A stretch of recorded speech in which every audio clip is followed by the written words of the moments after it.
आज ही Doubtnut app download करें। Doubtnut पर होगा अब आपके सभी मैथ्स, केमिस्ट्री, फिजिक्स और बायोलॉजी डाउट्स का सफाया। बस अपने क्वेश्चन की फोटो खींचो, उसे क्रॉप करो और तुरंत वीडियो सोल्यूशन पाओ। Download now. A cavity of radius r made inside a solid sphere. The volume charge density of the remaining sphere is rho. An electron charge E mass m is released inside the cavity from point P as shown in figure. The center of sphere and center of cavity are separated by a distance a. The time after which the electron again touches the sphere is. So here cavity दे रखा है, इसकी जो radius given है, कितनी given है हमारे पास, inside solid sphere कोई भी रेडियस मान लो एक रैंडमली, इसकी जो रेडियस है आर गिवन है। तो वॉल्यूम चार्ज डेंसिटी कितना गिवन है यहाँ पे। सो द ये कैसा है, जैसे नॉन कंडक्टिंग स्फीयर कैसा है, जैसे फॉर नॉन कंडक्टिंग स्फीयर, ठीक है। For non conducting sphere volume charge density कितना है इसमें, for non conducting volume charge density कितना है गिवन है हमारे पास, वॉल्यूम चार्ज डेंसिटी कितना गिवन है हमारे पास, दिस इज रो, ठीक है। अब रो गिवन है तो हमें पता है कि जो इलेक्ट्रिक फील्ड होगा, इलेक्ट्रिक फील्ड इस स्फीयर के अंदर कहीं भी किसी पॉइंट पे यदि हम ले लें तो ये हो जाएगा हमारे पास, this is rho a upon this is 3 epsilon naught, ठीक है। तो this is equation number 1, clear. फिर ये इलेक्ट्रिक फील्ड आ गया इस कैविटी, मतलब ये इस स्फीयर के अंदर कहीं भी किसी पॉइंट पे ए रेडियस के पे हम यहाँ पे इलेक्ट्रिक फील्ड की वैल्यू ये होती है, ठीक है। तो रो सॉरी ये रो आर है, यहाँ पे रो आर कोई भी आर रेडियस के लिए, रैंडमली कोई भी आर रेडियस के लिए।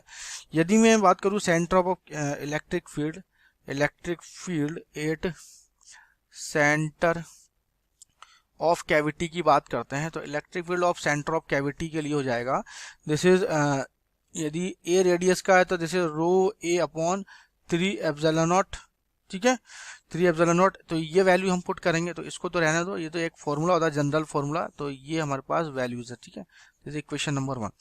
अब यहाँ पे हम फोर्स, अब क्या होता है कि जब फोर्स लगेगा इस इलेक्ट्रॉन के ऊपर, तो फोर्स ऑन इलेक्ट्रॉन पे फोर्स कितना हो जाएगा, एफ इजिकल्स हो जाएगा जैसे ई, ठीक है। तो हो जाएगा ई जैसे रो a upon 3 epsilon not, clear.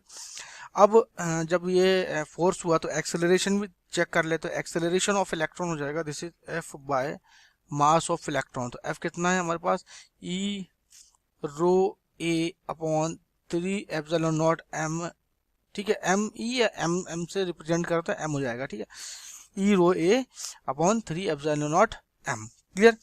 अब बात करते हैं इस जो ये सेंटर ऑफ कैविटी है, तो यहाँ पे जो ये बोल रहा है कि रिलीज, यदि कोई चार्ज है इसको रिलीज किया जाता है यहाँ से, कि an electron charge is release inside the cavity from P point से कोई चार्ज रिलीज किया जाता है, तो कुछ इस तरीके से यहाँ पे जो मोशन करेगा इस तरह से रिलीज होकर के इस तरह से जाएगा, ठीक है। तो मैं इस पॉइंट को मान लेता हूँ, इसको एज्यूम कर लेते हैं, this is point P dash, ठीक है। तो ये कितना जाएगा, कितना मोशन कर रहा है, तो ये हमारे पास जो पी डैश की जो वैल्यू है, दिस इज पी डैश की जो वैल्यू है कितना आ जाएगा यहाँ पे, ये वैल्यू आ जाएगी हमारे पास, दिस इज कोस 45 डिग्री पर, दिस इज 2r कोस 45, जिसे मैं बोल सकता हूँ P dash is equal to जाएगा, दिस इज √2r के इक्वल हो जाएगा। बस यहाँ पे वैल्यू पुट कर दीजिए। तो फाइनली जो डिस्प्लेसमेंट होगा कितना जब ये चलेगा, तो s is equal to u t plus half of a t square, और इनिशियल क्या था, ये रेस्ट पर था, तो ये टी की जो वैल्यू आएगी this is √2s by a, clear. तो यहाँ टाइम निकालना है मुझे, तो मुझे क्या कैलकुलेट करना है, फाइनली मुझे कैलकुलेट करना है टाइम, ठीक है। तो टी इज इक्वल टू हो जाएगा √2s, तो 2s कितना हो जाएगा यहाँ पे, तो ये हो जाएगा s की वैल्यू दिस इज √2r, और ये जाएगा हमारे पास ए की वैल्यू जाएगा ई rho a upon 3 epsilon naught m, ठीक है। तो ये जाएगा रूट ऑफ, फाइनली जो हमारे पास आंसर आएगा ये आ जाएगा 6√2